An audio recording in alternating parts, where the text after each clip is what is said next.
चतुर्थी का जो व्रत करने वाली होती हैं, जो चतुर्थी का पूजन करने वाली होती हैं, उनके भीतर का एक भाव होता है कि जैसे ही शाम का समय आए चंद्रदेव का पूजन करें। चंद्र जब प्रकट हो जाए, कलश भर लिया, उसके नीचे आखा दाना रख दिया, चावल गेहूं जो भी आप रखते हो पूजन के लिए, ऊपर पात्र आदि रख दिया जलाशय, फिर अपन ने घी का दिया लगाकर पूजन भी कर ली। तो जो चतुर्थी का पूजन करने वाली होती है, जो चतुर्थी का नियम व्रत धारण करने वाली होती है, बड़ी बड़ी चतुर्थियां करती हैं या उसका नियम धारण करती हैं, तो चतुर्थी का जो पूजन करती है वो किस चीज के लिए होता है? केवल संतान, पुत्र, परिवार, हमारा कुटुंब, हम जिस कुल में है, हमारा कुल वैभव की ओर बढ़े, संपदा की ओर बढ़े और उसकी आयु बढ़े, उसकी आयु बढ़े, वैभव बढ़े।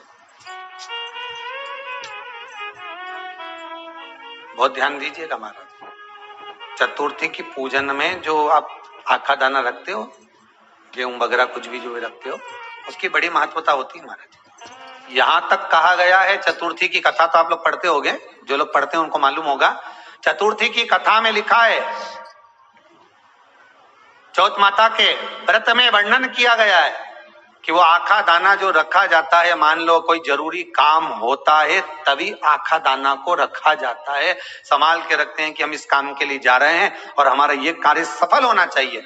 तो जिसने चतुर्थी का व्रत करा है, जिसने चंद्रदेव का पूजन करा, चतुर्थी का व्रत करा, वो गणेश जी से विनती करके वहां से 2-4 आखा दाना उठा ले, और जो व्यक्ति का काम अटक रहा है अपने ही घर का, पर दूसरे कुल को नहीं देना, अपने ही कुल के अंतर्गत जो काम अटक रहा है उसकी जेब में, उसके पल्लू में उस चीज को रख दिया जाए।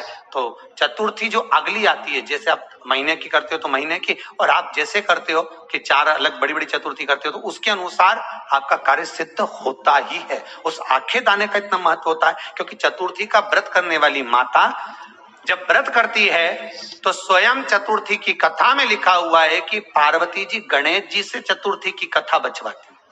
चतुर्थी की कथा बाची किसने थी? स्वयं गणेश जी महाराज ने। और सुनी किसने थी?